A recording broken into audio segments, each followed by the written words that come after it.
Hey Brian, how are you? Mike here, and this was one of those days where I just so happened to get done with a little bit of daylight left when I was actually pulling up to the house and taking a look at the roof from the street. I was like, well, you know what? I might as well, give a solid assessment from up here, the same way that I do 2-3 times a day, pretty much everywhere between Salisbury and New Jersey, and then more so now all throughout Cecil County, where since this is home-based territory, I really wanted to make a big impact in the community. So just looking at the roof from the street, I kept saying, man, I need to get up and take a look and see what it is that we're looking at, see if there's any way that I can help you. And I just want to preface this by saying that, Rhiannon and I are more than grateful for literally everything that you have already done for us, and stood by us, had the faith in us, had the trust in us to say that's the people I want for my house. And I know you have put a lot of work into this place, and from the heart, man, if there's a way that I could help save you time, energy, resources, money, by doing the exact same thing that I do for many other homeowners, then Brian, I want to fucking do it, man. And just so you know, that even if I was able to help you for a small roof this size, I'm guesstimating 7 or 8 squares, I promise you, even if I was able to help you, it wouldn't be enough to take care of groceries for a week. So that is not my incentive here by any means, shape, or form, to try and sell you by any standards as to, what's taking place here. I mean, obviously, you and I both know that the roof has gotten to quite a bit of age, and there's a couple things that I wanted to show you that are a little bit concerning, and then you kind of give me a heads up on where your thoughts are. But as you can see, this level of black staining that is just pretty much taken over the bottom half of the roof here is a little bit scary, right? But there's obvious signs to where water and moisture can be getting in, and this is not to scrutinize your work in any way, shape, or form, right? But this is something that I definitely see all day, every day, and it's usually from the form of ventilation, where moisture has gotten in, but it has not had the access to escape. And it's concerning because when you see this level of black staining across the roof, it's not from the exterior. It's not something that's, a detriment to the top of the shingles on that asphalt of this 3-tab shingle here. It's coming from underneath. And when it's coming from underneath with that level of saturation, it puts the plywood underneath in a much more compromising position, right? Where, in all due respect, instead of replacing a roof in the future, the longer that time goes on, you're replacing a roof and plywood. And on a roof, that's this size, that might not be a big, massive hit to the pocket, right? But, I know you care about this house, and I know you have put in a lot of work.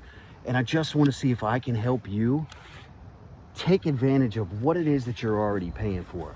And I want to show you a couple things. This right here would not be, this is just concerning, right? But it's signs of a failing roofing system. And you and I both know that the shingles are definitely getting to a stage that's getting towards the end of its lifetime here, right? And I don't believe they actually make this shingle anymore. I think it's CertainTeed XT25, if I am correct. If not, it looks like a Tamco. If you got any more of them, let me know so that I can kind of put that proper diagnosis into our file. But I want to show you a couple things. All these marks that I have on the roof, this is exactly what I do and what I help people with all day long, from a level of Mother Nature related impact. And Mother Nature related impact, outside of concerning areas and breaching the life expectancy of the roof, is exactly what we pay for in the form of these insurance premiums that we will, consistently pay for over and over and over again. It goes up every freaking year. It went up last year, but it never goes all up based off of having them come out and justify a legitimate causation from Mother Nature that is not your fault in any way, shape, or form. Being that the house and this entire row is on a permanent foundation, it's impossible to move it out of the way of any kind of debris or storm or hail or wind or hurricane, right? There's no there's no way to escape it. And so we have these insurance premiums for a reason that cover us in the event of a loss. The only question becomes, is that loss actually worth capitalizing on, right? And from this perspective, by all means, in every standard, and I'll show you what I'm looking at line by line, right? But by every standard, this is exactly what I help other families receive a check from their homeowner's insurance based off of, to where, you know, Brian, in all due respect, I know for 100% fact that I could get your carrier to justify, not just me, them. They'd come out and do it themselves and say, hey, everything that Mike marked off is fair, true, right, and just in accordance with the policy premium that Brian has paid for so long on this home. And this is exactly what we owe and what we stand behind in, you know, the form of Mother Nature, all perils, act of God, wind and hail, right?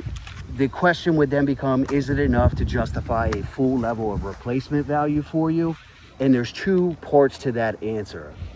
One would be most carriers would take a look at everything that I have marked off, and I'll show you that, and say, hey, yep, that justifies on a roof this age and condition for us to replace slope by slope, meaning both slopes have relevant damages that I see get paid for all day long that would justify a full level of replacement value for you instead of a repair.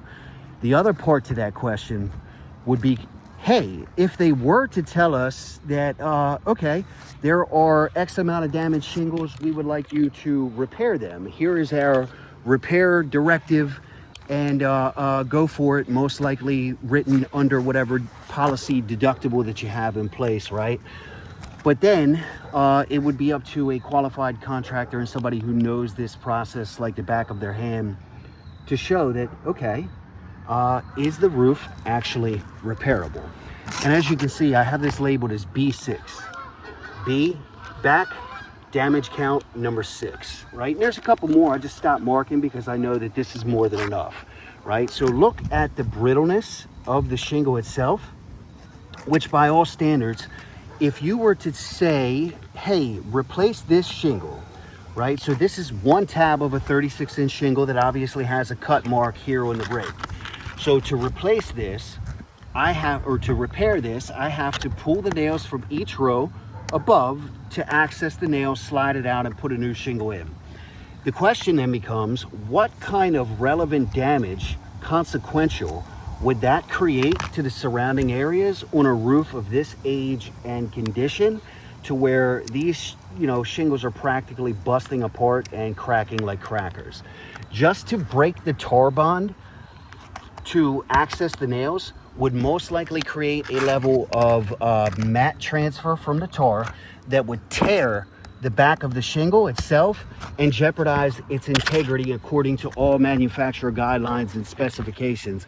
They would say, hey, shingles don't come like that when you buy them.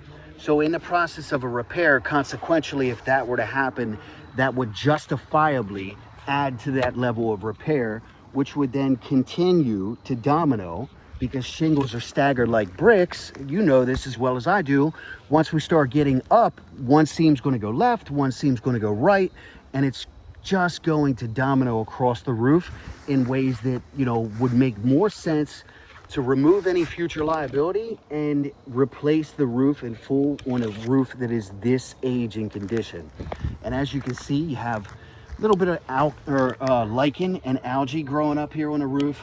We have a couple soft spots where I can definitely feel that the plywood underneath of it has gotten to a level of moisture that it would most likely not be able to hold new nails for any kind of new construction, and by all standards would need to be replaced. But B6 is a prime example of a shingle that has broken and been completely missing. Nails got a little bit of rust on it. You can see it's been like that for a little bit of exposure, right? So that's the last stage of the process. when the last stage is present, so is the first and the intermediary. Now, you and I might look at something like this and say, ah, yeah, that's fine. But the difference with that is the insurance companies and every contractor within the restoration side of this business will look at this and identify it as storm-related damage that must be repaired or replaced. And that's going to come from your insurance company as well, right? This is not saying the roof is falling apart, although it's definitely holding on to a level of moisture, and I wouldn't be surprised if there was, seepage into the attic crawl space. But that's the last stage. This is the first and the intermediate stage that a lot of people don't look for, right? So as you can see, the top of this shingle itself, look at the ones next to it, above, below.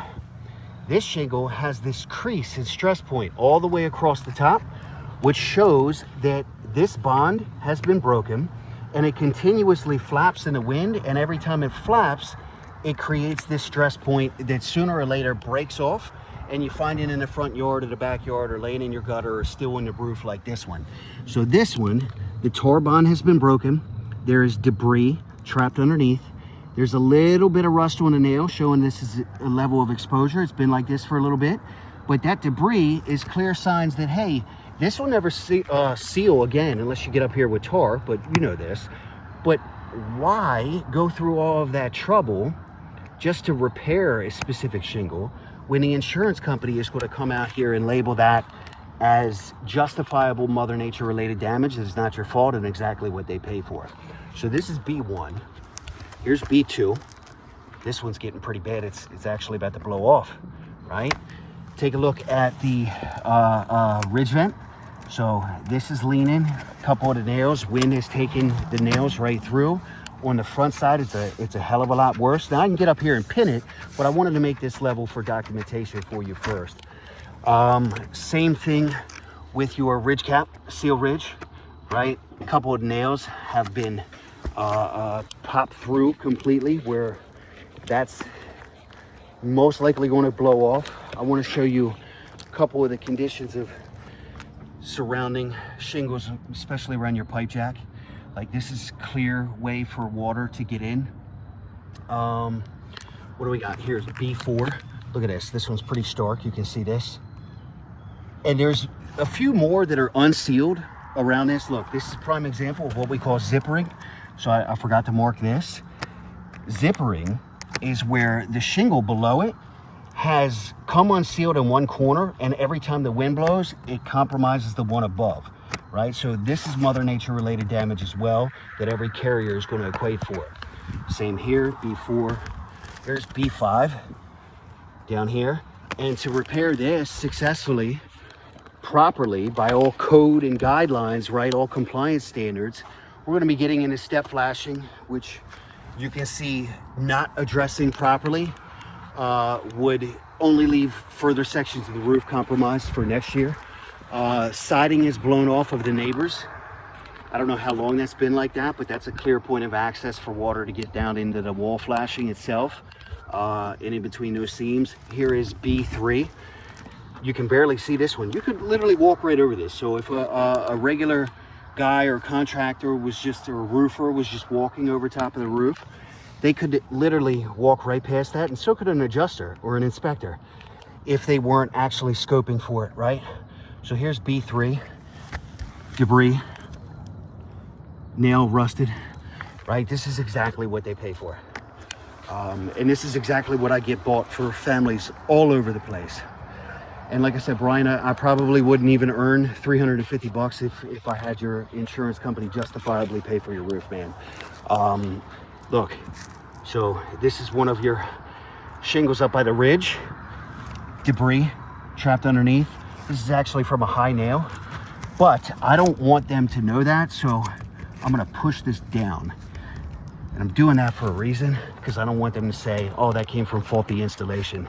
Faulty installation might be the root causation. However, then it's been impacted by Mother Nature, right? Here's another form of that zippering.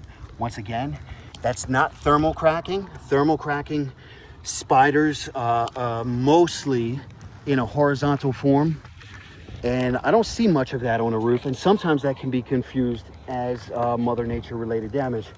right? So here is a part of the ridge on the right side if you're facing the house. Look at how the wind has ripped this right off. Ooh, and you can see the level of brittleness.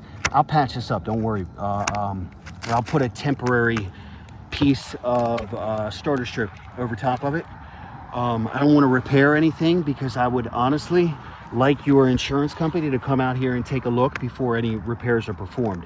But you can see this level of brittle, right? So to repair any of these shingles, we're literally going to start breaking and cracking all the ones surrounding it in the process of that repair, which would represent sections of the roof, you know, half squares at a time being labeled for repair instead of just taking care of the whole thing at once. And the insurance company will look at it the same way, and if they don't the first time, I'll make them because that's my job. So I have a total count and I just stopped counting. What we have labeled for the front slope have 6 damaged shingles plus. There's probably a couple more, but no need to mark them. On the back slope I have 6. I have 1 pipe jack 3-inch, step flashing, yes, no drip edge, right? So here is F1, and this is on the front. You can see this stark creasing has been there for quite a while. Some of the fiberglass thatching is actually poking through. One next to it's the same way, right? And there is debris trapped underneath, and that has been like that. So every time the wind blows, it just flaps and it flaps, catches it in that right angle. Once again, from your ridge vent, look how far that goes all the way up, right? Or all the way across. You have multiple soft spots on the front. I kind of just stopped marking those. So F2, right? This one's getting ready to go. Very brittle as well. And that's right over top of a seam. So I don't know what kind of protection we have up underneath it there, but it looks like basic tar paper, hopefully. But that's a clear point of access for water to start dripping in and running down through the plywood. This is thermal cracking, by the way, that level of cracking. Sometimes you'll see that. That's really a manufacturer defect, but it also comes from improper ventilation. Here we have F3. Now this one is still good to go. That's still countable, but it's still in its process, right? So as it keeps doing this, it'll continue this crease and crack point all the way across to the left and become really stark, just like this one, F4, which is like literally ready to rip off the roof. All right, what do we got? F7. This one's getting there, right? F5. F5's about halfway there. See this side? Oh, where the hell is my camera? See that? F5's about halfway there. F6 is over here by your step flashing. This one's getting ready to break, right?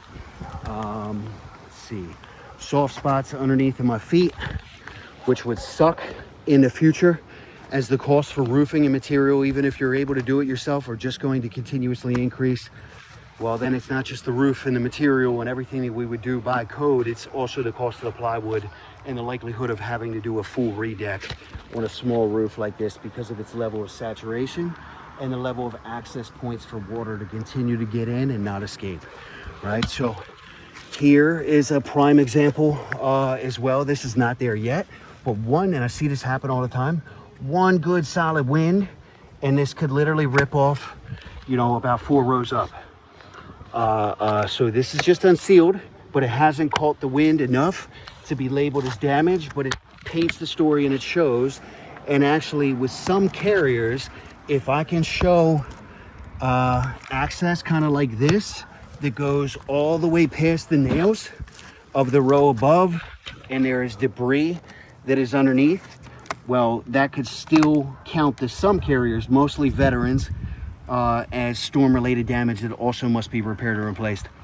But this is to a point where, like I said, I know for a fact that with everything that I have identified here, I'd be able to help you justify having this entire roof replaced. I don't know what kind of insurance carrier you have, or what kind of package, or how you you know, delineate any of that, or what your deductible is. But I've worked with a lot of real estate investors and a lot of you know, guys that have rental homes. Most policies are the same on a rental property as they are on your regular one, unless that rental property or renter has chosen to, not renter, but landlord has chosen to maybe deduct or subtract a little bit of coverage to keep that policy premium low. That's neither here nor there, because I'm sure that regardless of which carrier and which policy premium and package you have, what form of coverage, it would be outlined as all perils, act of God, Mother Nature, wind and hail.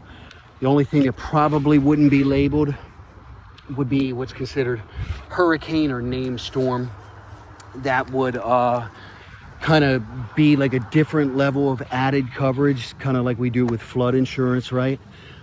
Elective, and most people don't pay attention to stuff like that. And really here on the Mid-Atlantic East Coast, we don't have a whole lot of hurricanes, storms that, you know, tear through, even though I'm working on a couple properties in Newark and Wilmington where a tornado came through in July and just like freaking wiped out a small little area of both of those towns. Sometimes didn't even touch the house next door, but ripped through one house, and you know, you have sections of the roof missing.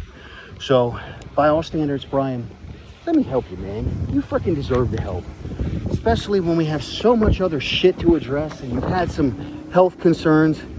I truly think that this would be something that justified by every sense of the term to replace in full for whatever deductible that you have in alignment, no more, no less. The only guidelines that we have, if I was able to help you through that, would simply be that, you know, our company, 5-Star Contracting Service, Panda Exteriors, is actually going to be the one to come do the work, right? And I think that could be a very, very, very viable option for you, given that there's a lot more other things that may be demanding to address, where the longer that this goes on, the more expensive it's going to get, man, and the more it's going to suck. And hopefully I can at least be one of those tenants that you've had that has brought a level of value to your life and to this home and to this property, and, you know, taking care of it well. And I just think that, Brian, you fucking deserve this. This is what you pay for anyway. You pay for the premium, right? You pay for the coverage. We don't ever question going to the doctor and using our health insurance, right? And home insurance is supposed to work the same way. It's just most people would never look to hold their insurance company accountable for exactly what they say they're supposed to pay for, that everybody is signed on a dotted line with in that form of coverage, right? So let me help you, man. Take a look at this video, and just so you know, the only thing that could happen here would be that we give the insurance company a call together, and then they come out and take a look. They send their own inspector, their own adjuster, who would come out here to take a look and assess the roof in the same way that I have, and most likely report and record all the same relevant damages. But if for any reason they did not put everything that I already have labeled into a file, well, that's where my file comes into play. And it's like, well, hey, we noticed you only equated for 6 and we have 12 in total. What's going on here? Why doesn't this line up? So yeah, it would be no harm, no foul to have them come out and take a look, man. It doesn't impact you negatively on any shape or form for your policy, especially when it's justified and legitimate Mother Nature related damage that you cannot, you can't control and you can't help it, right? It's not your fault. Different than car insurance, where if you're, you know, driving down the street and somebody smacks you, or you run through a red light or whatever, getting a fender bender, that's a little bit different because you have control, right? This is not the same. Every carrier is not going to hold it against you to have them come out and take a look. And even if they were to justify and say, hey, yes, this is total replacement value for the damages incurred by Mother Nature, it is illegal for them to raise your premiums or impact you negatively in accordance with the Act of God clause that has been stamped by the Supreme Court. The way that they do it is a little bit different to recover costs, where just like if you've ever lived in a city environment and the cost for your car insurance is higher there than it was out in the country, that's because it's higher risk, higher liability, right? And insurance premiums on a homeowner's level work the same way, by zip code. And so when you're in a zip code where many other families and various insurance carriers have had justifiable damages that they've had to pay for, they raise the premiums of everyone's policy within that zip code, whether or not you receive anything of value from it or not, right? So the reality becomes we continuously pay higher rates because this is a high risk, high impact zip code. Many homes have been replaced all through Northeast and Cecil County itself. So all the carriers know that, and that's why our premiums keep going up.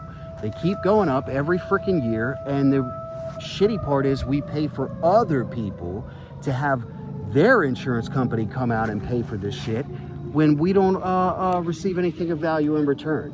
And it's just, now we pay more money and more money and more money, and then as time goes on, the likelihood of a successful claim in the future goes down, all the while costs from a retail perspective keep going up.